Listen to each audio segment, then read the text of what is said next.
moved to the Anaconda area, which is not far from Butte here. I thought I was looking for some peace and quiet. I had been in large cities for majority of my life.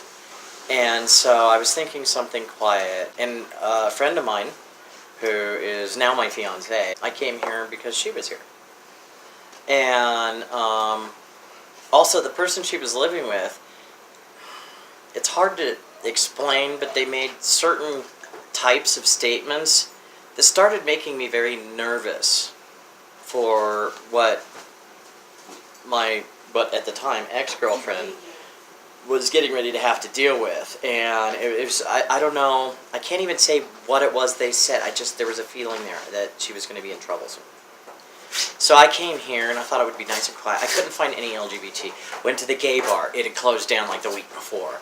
I looked on the internet. All I could find of any sort of community was either in Missoula, like 2 hours away, or Bozeman, again 2 hours away, because everything's really far distance here.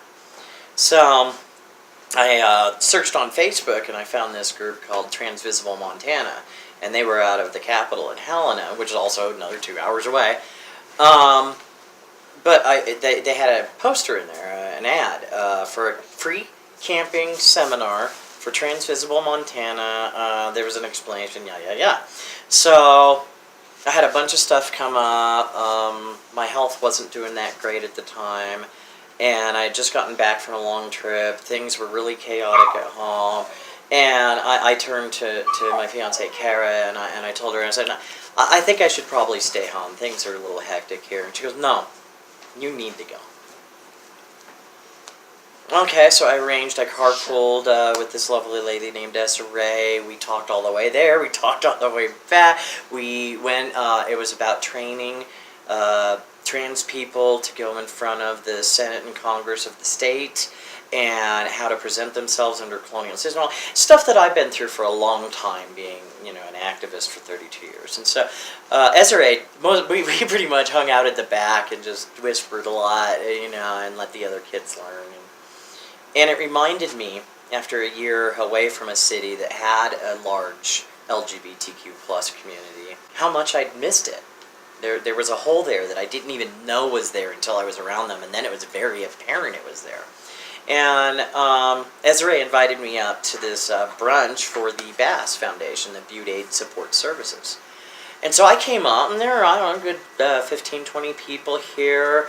It's a historic church. It's a beautiful building. I mean, I really got to get a date on it. I think it's like over 200 years old. I mean, it's one of the historic buildings of Butte, and it's gorgeous. And they had this center inside of it that was great, and the upstairs hadn't been touched in 40 plus years, and was just this chapel, and the downstairs they'd kind of transformed it into what could be a community center. But it wasn't a community center, it was Butte Aid Support Services, and I got to talking, I got to meet the director at the time, Corey Baker, wonderful guy, and I came back, and I kept coming back. Every time they were open, I was here. I fell in love with it instantly, and I was looking around the community, and they were telling me how things were kind of crumbling at the time. And I looked and I said, for the last 32 years I've been an activist, an organizer. You've got all the pieces here. You just need to put them together. And I said, and I don't even think you realize how many pieces you guys have pulled in and just haven't quite got it together. Let me help you with that. And they're like, we'd love to come to the board meeting. So I come to the board meeting, and I brought my fiancée, Kara, with me.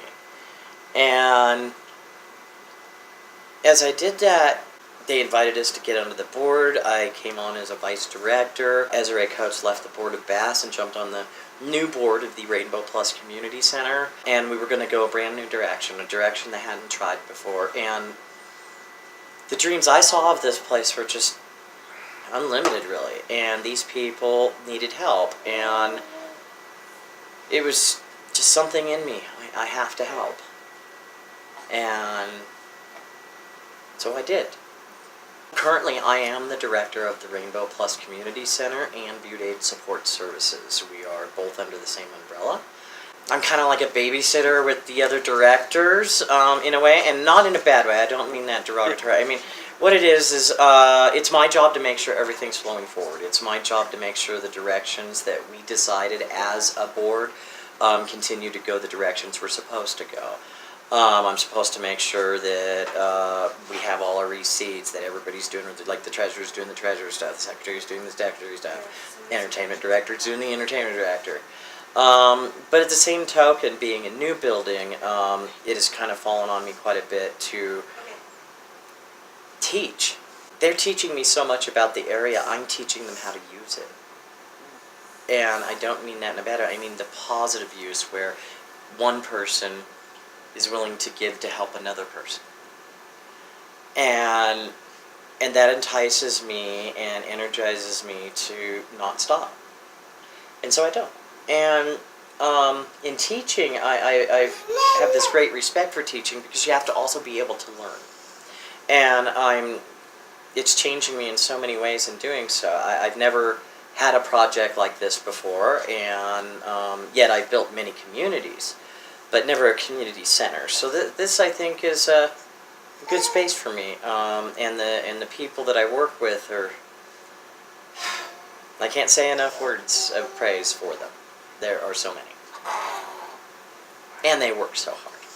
Currently, we're remodeling the upstairs into an auditorium / small theater. And when I say small, we're talking 100, 150 people most. Very small. In no way do we endanger any of the actual local theaters that are up and running in this beautiful, historic city.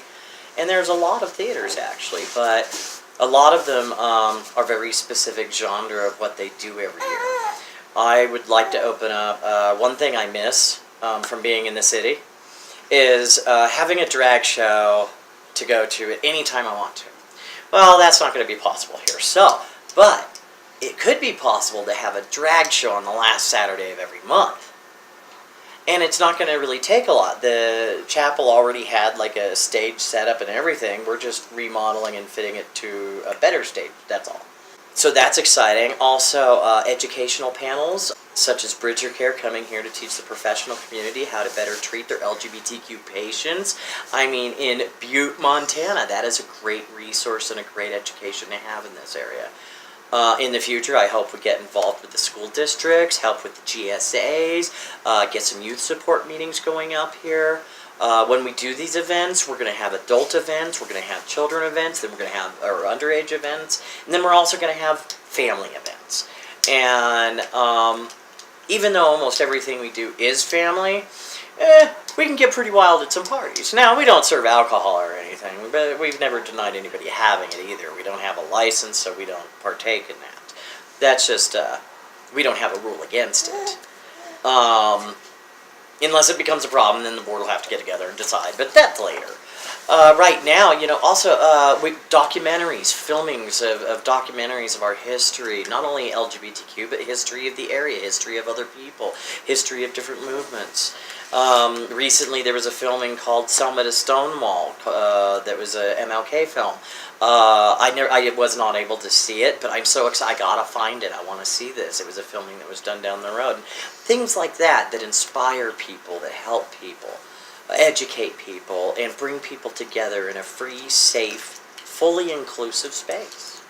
Now, personalities can collide, but that's personalities. I'm talking about people blending in just general humanity. And how else? I mean, that's what we're about here. We could have the stage, we could have the education, we could have all this, and it still means nothing. I want this to be about people. Just people. No preconceived notions just because of how they dress or look, or who they love or don't. Just people being people, supporting one another. There's this beautiful saying, you take these people and you get a support group and they support one another in positive aspect on a continual basis, constantly reinforcing one another to where they can accomplish anything. And to not even be involved, but to watch that is like a miracle on earth. You get to see it, you get to witness it, you get to feel it. You don't even have to be in it to feel it. It is so strong.